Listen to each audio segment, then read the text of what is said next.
Los polímeros termoestables, como los poliésteres, epoxis y poliamidas, están altamente reticulados y proporcionan un módulo, resistencia y alta resistencia a la fluencia. Pero la misma reticulación de las cadenas moleculares causa una fragilidad extrema, es decir, una tenacidad a la fractura muy baja.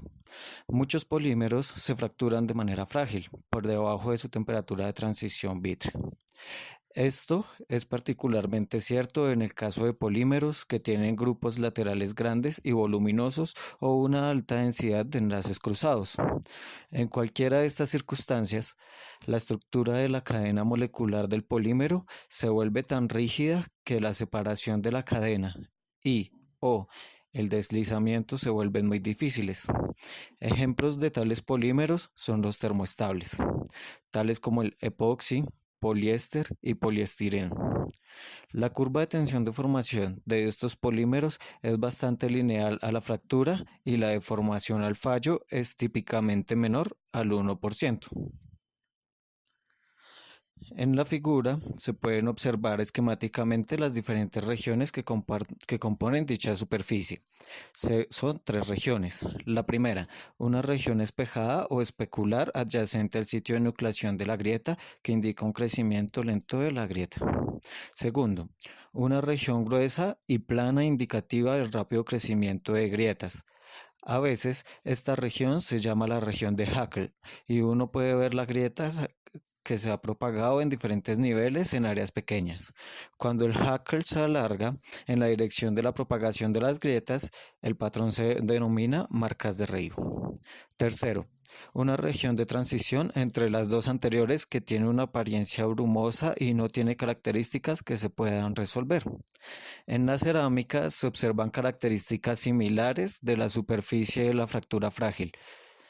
En los termoestables altamente reticulados como los epoxis y los poliésteres, la deformación plástica antes de la fractura es insignificante. En consecuencia, las manifestaciones de deformación plástica como el agrietamiento y el rendimiento de corte generalmente no se observan.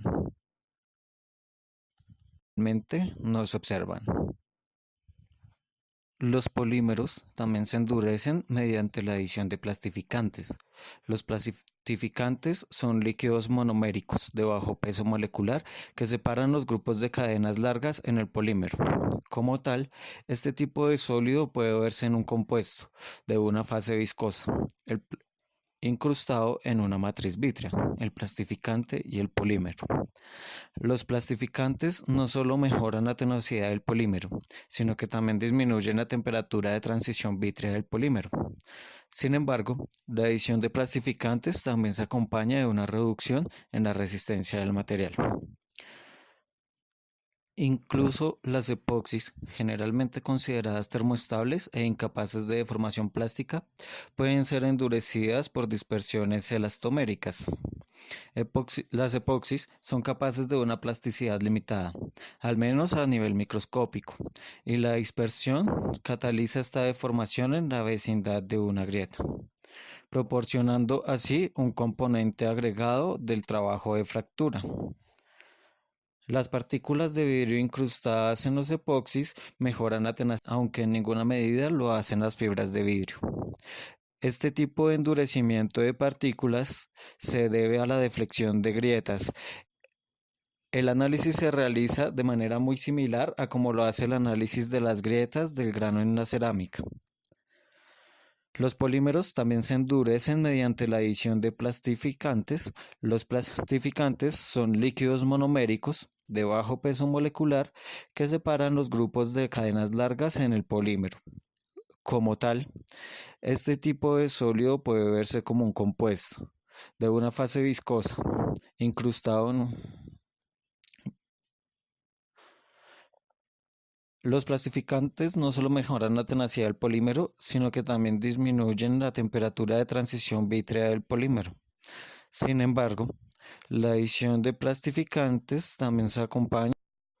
En general, los termoplásticos son más resistentes que los termoestables, pero hay formas de aumentar el nivel de tenacidad de los termoestables al de los termoplásticos o incluso más. Uno de estos enfoques involucra la adición de partículas suaves y gomosas a un termoestable frágil.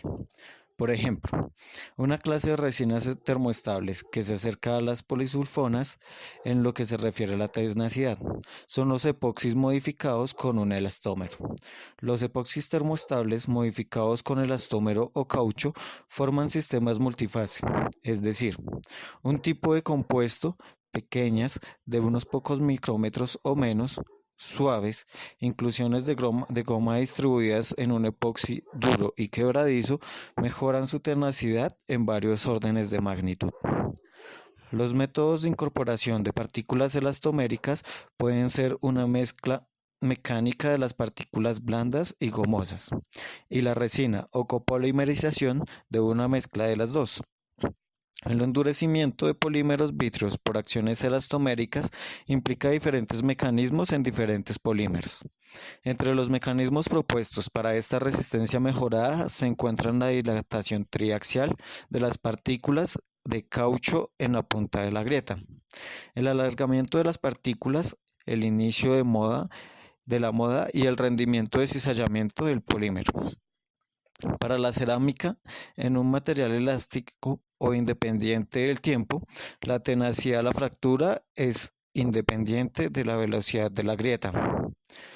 En un material viscoelástico o dependiente del tiempo, el crecimiento de grietas en estado estable puede ocurrir a una intensidad de tensión aplicada que es menor que el valor crítico.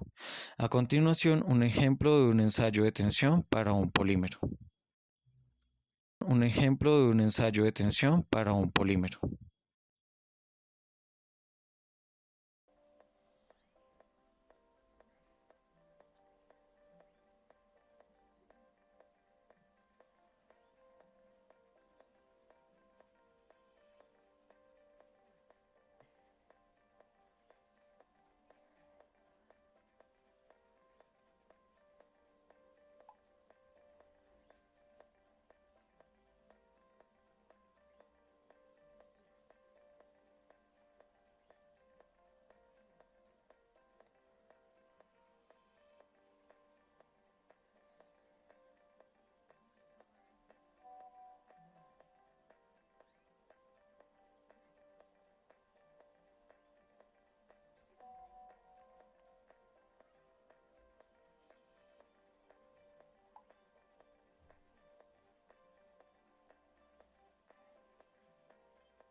Este es el artículo seleccionado para nuestro estudio.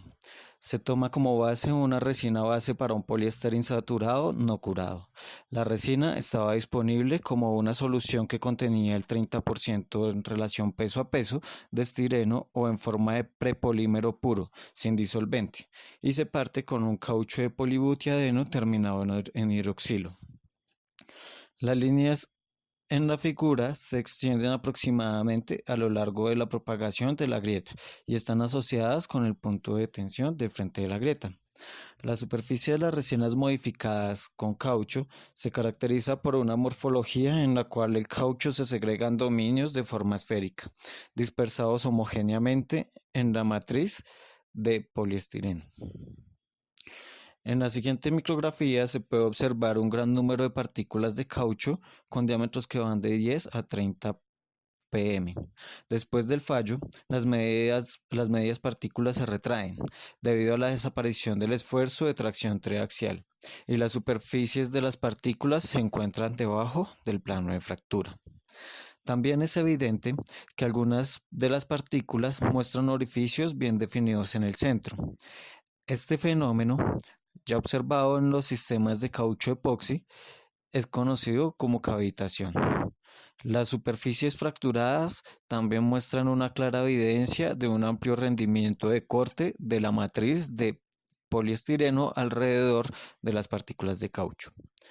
En muestras curadas a 70 grados Celsius durante 12 horas y poscuradas a 100 grados Celsius durante 1 hora, se realizaron pruebas de fractura a baja y alta deformación para evaluar la tenacidad intrínseca. En la resina B0 no modificada, el fallo es esencialmente frágil en una forma de adherencia. La carga aumenta linealmente hasta un valor máximo donde comienza el crecimiento de crack. Al volver a cargar la muestra, el proceso de crecimiento de las grietas se itera hasta completar el fallo de la muestra. Por otro lado, la muestra B se observa un proceso de fractura más dúctil donde se produce una ligera curvatura, lo que indica una propagación de grietas estable. La grieta se vuelve inestable produciendo una caída repentina de la carga. En la tabla superior se informan los valores de la velocidad de liberación de energía de tensión crítica G, calculados a partir de los valores de K y del módulo de flexión elástica E, de acuerdo con la relación de Irwin. Para estas mezclas, de hecho, los valores de K y G son de 2 a 5 veces más grandes que los de la resina B0 no modificada. Sin embargo, tal mejora se encuentra que depende de dos parámetros. Primero, el periodo de tiempo durante el cual la mezcla de poliestireno y con ITPB se deja reaccionar a 80 grados Celsius antes del proceso de corado. Segundo, la cantidad de goma ITPB en la mezcla. En particular, para la mezcla B10, tanto K como G aumentan cuando el tiempo de reacción de la mezcla PE-ITPB aumenta de 30 a 600 minutos. Es interesante observar que incluso si la velocidad de deformación aumenta en aproximadamente 5 órdenes de magnitud, la disminución observada en los parámetros de tenacidad es relativamente modesta. Cuando la resina de poliéster no modificada se fractura en una deformación de alta velocidad, la propagación de grietas se produce de una manera frágil e inestable. Gracias por la atención.